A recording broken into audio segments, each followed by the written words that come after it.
அப்படின்னா cellphone photography. ஏற்கனவே ஒரு தடவை செல்ஃபோன் ஃபோட்டோகிராஃபி பற்றி போட்டிருந்தேன். எப்படி செல்ஃபோன் யூஸ் பண்ணி ஃபோட்டோ எடுக்கலாம், வீடியோ எடுக்கலான்றதை பற்றி போட்டிருந்தேன். அதை பற்றி தெரிஞ்சுக்கணுன்னா இந்த லிங்க்கில் இருக்குது, டிஸ்கிரிப்ஷனில் லிங்க் போட்டிருக்கேன், போய் பாருங்கள். அடுத்து இந்த சீரீஸில் 2வது வீடியோ என்ன போட போகிறேன்னா, ஐஃபோனில் கேமரா ஆப் எப்படி யூஸ் பண்ணுறது, அதில் இருக்க ஃபீச்சர்ஸ் என்ன, ஒவ்வொரு ஐக்கானோட விஷயம் என்ன அப்படின்றத டீட்டெயிலாக பார்க்க போகிறோம். ஓகே, வாங்க டிலே பண்ணாமல் வீடியோக்குள்ளே போவோம்.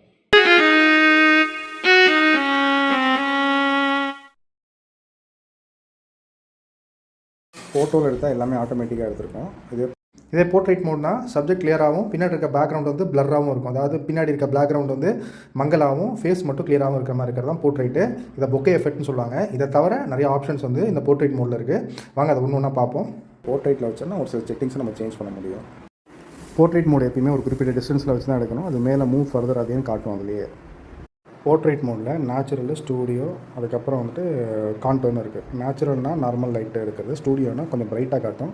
இதை கான்டோர் வச்சோம் ஷேடோஸு, ஹைலைட்டு இதெல்லாம் வச்சு சேஞ்ச் பண்ணி கொடுக்கும். இப்போ ஸ்டேஜ் மோடில் வச்சுன்னா அந்த பொம்மையை தவிர மற்றெல்லாம் பிளாக்ல வரும். எடுத்து பார்த்தா இப்படி இருக்கும்.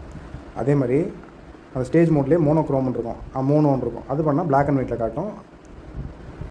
கீ லைட் கொடுத்தோன்னா அந்த ஹை கீ லைட் என்ன பண்ணோன்னா அந்த இமேஜ் தவிர மற்ற எல்லாம் வந்து ஒயிட்டாக இருக்கும், பிளாக் அண்ட் ஒயிட்டில் இருக்கும். அதே சமயத்தில் சுற்றி இருக்கிறதெல்லாம் ஒயிட்டாக இருக்கும். இப்போ செல்ஃபி மோடில் எப்படி இருக்கிறத நம்ம வந்து கேமரா ஸ்விட்ச் பண்ணிவிட்டு பார்ப்போம். இந்த சுற்றி இருக்கிறதெல்லாம் பிளாக் அண்ட் ஒயிட் பிளாக் ஆகிடும். ஸோ இந்த மாதிரி இருக்கா, இப்போ தட்டினா என் ஆப்ஜெக்ட் மட்டும் வரும். ஸோ பிளாக் லைட்டுங்கிறதுனால இந்த மாதிரி இமேஜ் இருக்கும்.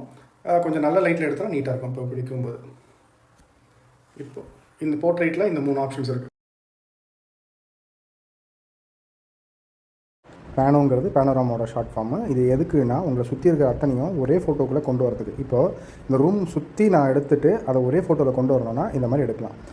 தட்டிட்டு பாருங்கள், நான் இருக்கிற ரூமை சுற்றி இருக்கிற அத்தனையும் ஒரே ஃபோட்டோவில் கொண்டு வந்துட்டேன். ஸோ இப்போ ஒரு தடவை தட்டிட்டு எந்த டேரெக்ஷனில் மூவ் பண்ணணுமோ அந்த டேரெக்ஷனில் மூவ் பண்ணால் வந்துடும். இப்போ லெஃப்ட் டு ரைட்னா இப்படி, ரைட் டு லெஃப்ட்னா இப்படி, இந்த மாதிரி நம்ம ஃபோட்டோ எடுத்துக்கலாம். இதுதான் பேனோராமா.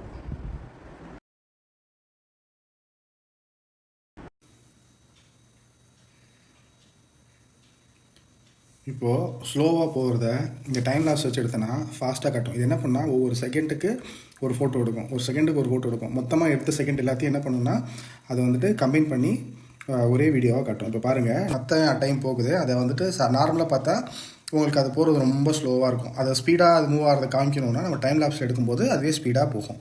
இது எப்படின்னு பார்க்கலாமா? ஸோ இப்போ நான் ரெக்கார்ட் பண்ணுறேன். இதில்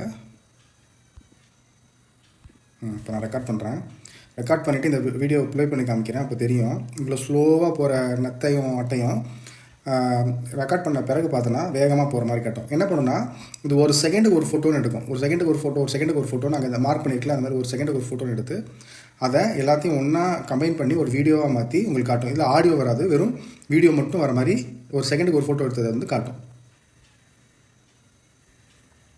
இது முடிகிற வரைக்கும் எடுப்போம். இந்த வீடியோ முடிகிற வரைக்கும் எடுப்போம்.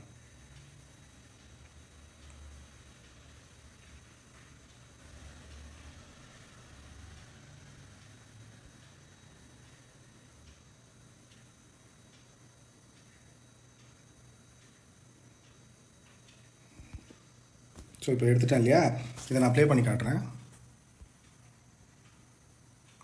இப்படிதான் இப்போ எவ்வளோ வேகமாக மூவ் ஆகிருக்கு பாருங்கள் நத்தை. இதுக்கு ஆடியோ வராது, வெறும் வீடியோ மட்டும்தான் வரும். இது மாதிரி ஒரு செகண்டுக்கு ஒன்று எடுத்து இப்போ எவ்வளோ வேகமாக ஸ்லோவாகிற விஷயத்தை வேகமாக காட்ட முடியுது பார்த்தீங்களா? அதான் வந்துட்டு டைம் லாப்ஸ்.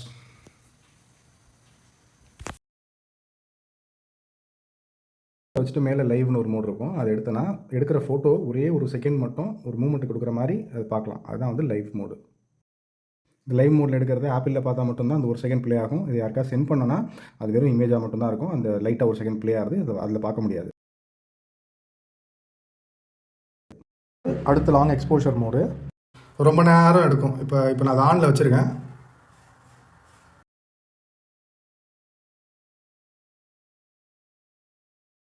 அதை எடுத்து பார்த்தோன்னா ஓவர் பிரைட்டாக இருக்கும். அதுதான் இதை வந்து ஆஃப் பண்ணிட்டோன்னா நார்மல் நேச்சுரல் லைட்டுக்கு தேவையில்லை, ராத்திரிக்கு மட்டும் ஆன் பண்ணால் அது எடுத்துக்கும். ஸோ இது மேலே இருக்க ஏரோ மார்க் தட்டினா இந்த மாதிரி வரும். அதில் ஃப்ளாஷை தட்டி ஆன் ஆஃப் ஆட்டோ வச்சுக்கலாம். அப்புறம் இது வந்து டைம் நைட் எஃபெக்ட்டுக்குலாம் உங்களுக்கு வந்து அது மாதிரி நல்லா காட்டும். இப்போ 1 செகண்ட், இப்போ பகல் இருக்கிறனால 1 செகண்ட் தான் ஓப்பன் ஆகும். இப்போ நான் வந்து நைட்டு வைக்கிறேன்னு வச்சுக்கலாம்.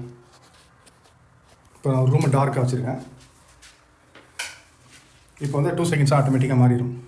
இப்போ நான் அதையும் இது பண்ணிவிட்டு இப்போ நான் இன்னும் டார்க்கான ஏரியா போனால் 3 செகண்ட்ஸாக மாறிடும். இப்போ 4 செகண்ட்ஸ் மாறிடும்.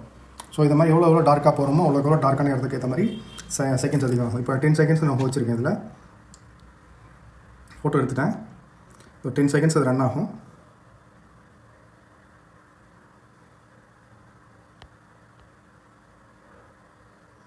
டென் செகண்ட்ஸ் ரன் ஆகிட்டு அந்த ஃபோட்டோ எடுத்து பார்த்தீங்கன்னா நல்லா பிரைட்டாக இருக்கும். இது இருட்டில் எடுத்தோன்னு மாதிரி சொல்ல முடியாது, அந்த அளவுக்கு பிரைட்டாக இருக்கும். இப்போ வேறு இடத்துல லைட் இருக்கிற இடத்துல வந்தோன்னா அதுவே ஆட்டோமேட்டிக்காக டைம் சேஞ்ச் ஆகிடும் தெரியும். 1 செகண்ட் 2 செகண்ட் 3 செகண்ட் சேஞ்ச் ஆகுது தெரியும். அதை ஆஃப் பண்ணிக்கலாம். 4:3 இதெல்லாம் என்னென்னா சைஸ் ஸ்கொயரில் வேணும்னா, இப்போ டிபி வைக்கணும்னா ஸ்கொயரு அது 1:1. இப்போ வந்துட்டு வால்பேப்பர் வைக்கணும்னா 16:9 இல்லை சும்மா ஒரு இமேஜாக வைக்கணும்னா 4:3. இந்த மாதிரி என்ன இதுவோ அது மாதிரி வச்சுக்கலாம். இப்போது இந்த இடத்துல பார்த்தோன்னா நான் ஸ்க்ரீனில் தட்டினா இந்த மாதிரி காட்டுது இல்லையா, இதுக்கு பேர் வந்து ஆட்டோ ஃபோக்கஸ்னு பேர். இந்த ஆட்டோ ஃபோக்கஸ் அப்படி தட்டிட்டு ஹோல்ட் பண்ணிகிட்டே இருந்தேன்னா அது லாக் ஆகும். ஏஎஃப் லாக்னு வந்துருச்சு இல்லையா. இப்போ ஏஎஃப் லாக்கு நான் இப்போ எங்கே மூவ் பண்ணாலும் அது அந்த எந்த டிஸ்டன்ஸை நான் ஃபோக்கஸ் பண்ணணும் அது மட்டும்தான் வரும். ஃபார் எக்ஸாம்பிள் இப்போது இந்த ஆப்ஜெக்ட் நான் ஃபோக்கஸ் பண்ணுறேன். இப்போ தட்டிட்டேன். இந்த ஆப்ஜெக்ட் வந்து நான் ஃபோக்கஸ் பண்ணுறேன் இப்போது. ஓகே,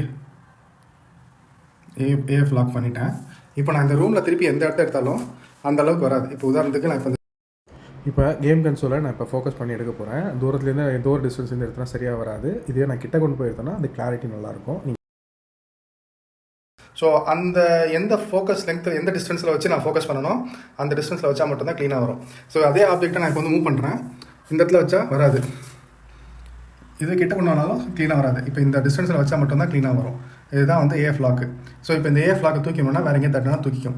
இப்போ ஏஎஃப் லாக்கும் மற்றதுக்கும் என்ன டிஃப்ரென்ஸ்னா, இப்போது இதை வந்துட்டு தட்டினா ஆப்ஜெக்ட் ஆட்டோமேட்டிக்காக இது டிஸ்டன்ஸ் எடுத்து எவ்வளோ டிஸ்டன்ஸ் இருக்குன்னு பார்த்து ஃபோக்கஸ் பண்ணிக்கும்.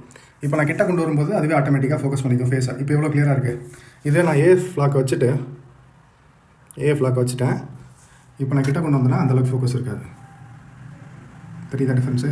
ஸோ இப்போ அது இது இருக்காது. இதே இந்த டிஸ்டன்ஸில் வச்சா மட்டும்தான் அது க்ளீனாக ஃபோக்கஸ் ஆகும். அந்த ஃபோக்கஸ் இருக்கும். இப்போ நான் ஏஎஃப் லாக்கை தூக்கி விட்டுட்டு வெளியில் சும்மா தட்டிட்டு திருப்பி இந்த ஃபேஸை நான் ஃபோக்கஸ் பண்ணுறேன். கிட்ட கொண்டு வந்துச்சுன்னா ஆட்டோமேட்டிக்காக அது ஃபோக்கஸ் ஆகும். இப்போ இந்த தூரத்தில் வச்சுன்னா இந்த தூரத்தில் வச்சுன்னா இது ஆட்டோமேட்டிக்காக ஃபோக்கஸ் ஆகும் தட்டினா. இந்த ரைட் எக்ஸ்ட்ரீம் ஐக்கானுக்கு பேர் தான் timer icon. Timer 3 seconds 5 seconds 10 seconds வரும். இப்போ ஒவ்வொரு ஃபோனுக்கும் அது வேரி ஆகும். இப்போ இந்த டைமர் எதுக்கு அப்படின்னா, செல்ஃபி எடுக்கிறோம் அப்படின்னா ஃபோனை ஒரு ஸ்டாண்டில் வச்சுட்டு அந்த செல்ஃபி எடுக்கலாம். இப்போ ஃபார் எக்ஸாம்பிள் இப்போ நான் வந்து 5 செகண்ட்ஸ் கொடுத்துருக்கேன் அப்படின்னா 5 செகண்ட்ஸ் 10 செகண்ட்ஸ் கொடுத்துட்டு நான் செல்ஃபி மோட் மாதிரி வச்சுட்டு அந்த செல்ஃபி மோட் வச்சுட்டு அந்த செல்ஃபி மோடில் டைமர் நான் ஆன் பண்ணியிருக்கேன். ஏன்னா மேலே இந்த கார்னர் பார்த்தோன்னா டைம் 10 செகண்ட்ஸ்னு காட்டும்.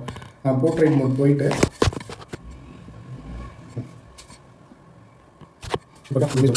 எடுத்தேன்னா அதுவே 10 செகண்ட்ஸ் வந்து ஹோல்ட் பண்ணிவிட்டு அதுவே இருக்கும். நம்ம எந்த மூவ்மெண்ட் பண்ணாலும் ஃபேஸை ட்ராக் பண்ணுறது தெரியும் உங்களுக்கு எந்த இடத்துல இருக்குன்னு. அதுக்கேற்ற மாதிரி இந்த ஃபோக்கஸ் வேரி ஆகும். ஸோ இப்போ இந்த 10 செகண்ட்ஸ் ஹோல்ட் பண்ணிவிட்டு அதுவே வரும். இப்போ ஃப்ளாஷோட வரும்னா சிலது ஃப்ளாஷோட வரும், ஃப்ளாஷ் இல்லாமல் இருந்தால் ஃப்ளாஷ் இல்லாமல் வரும். ஸோ இந்த செப்பரேஷன் தெரியும், டெப்த்து தெரியும். பின்னாடி இருக்க டியூப் லைட் வந்து கம்மியாக தெரியும், ஃப்ரண்ட்டில் இருக்கிற இமேஜ் மட்டும் கரெக்டாக தெரியும். இந்த லாஸ்ட்டில் மேலே கார்னரில் பார்த்தோன்னா இந்த மாதிரி ஒரு இது பென்டகன் மாதிரி இருக்கும். அது தட்டினா எவ்வளோ லைட்டுங்கிறத சேஞ்ச் பண்ணிக்கலாம்.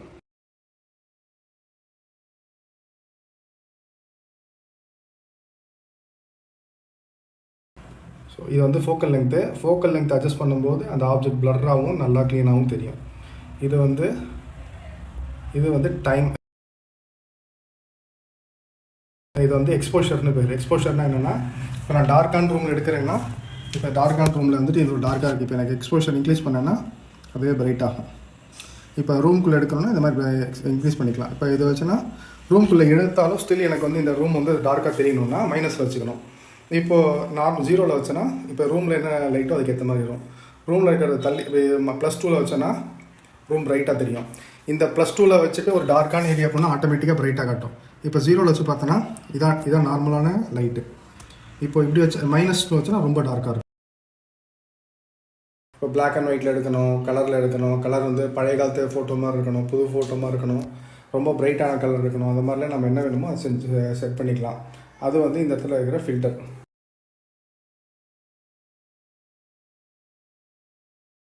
ஸோ இப்போ நான் சொன்னதெல்லாம் உங்களுக்கு புரிஞ்சிருக்கும்னு நினைக்கிறேன். ஸோ புரியல இல்லை வேறு ஏதாவது ஃபீச்சர்ஸ் நான் கவர் பண்ணாமல் விட்டுருந்தேன்னா கமெண்ட்ஸில் போடுங்க. உங்கள் கொஷின்ஸ் இருந்தால் கமெண்ட்ஸில் போடுங்க, கண்டிப்பாக படிச்சு ரிப்ளை பண்ணுறேன். இந்த சீரீஸில் இன்னொரு வீடியோ போடலான்னு இருக்கேன். அந்த வீடியோ என்னென்னா, செட்டிங்ஸ் ஆப்பில் போயிட்டு கேமரா ரிலேட்டட் செட்டிங்ஸ் எல்லாம் எதை சேஞ்ச் பண்ணலாம், அதில் செட்டிங்ஸில் எதை பற்றிலாம் கொடுத்துருக்காங்க, அதில் ஏதாவது ட்வீக்ஸ் பண்ண முடியுமா, அந்த செட்டிங்ஸ் எப்படி யூஸ் பண்ணுறது, ஃபீச்சர்ஸ் எப்படி யூஸ் பண்ணுறதுன்றதை பற்றி போடலான்னு இருக்கேன். ஸோ உங்களுக்கு வேறு அது ரிலேட்டடாக ஏதாவது சம்மந்தமான இன்புட்ஸ் கொடுக்கணும்னு நினச்சிங்கனாலும் அதையும் சேர்த்து கமெண்ட்டில் போடுங்க. நெக்ஸ்ட் வீடியோவில் பார்ப்போம். பை.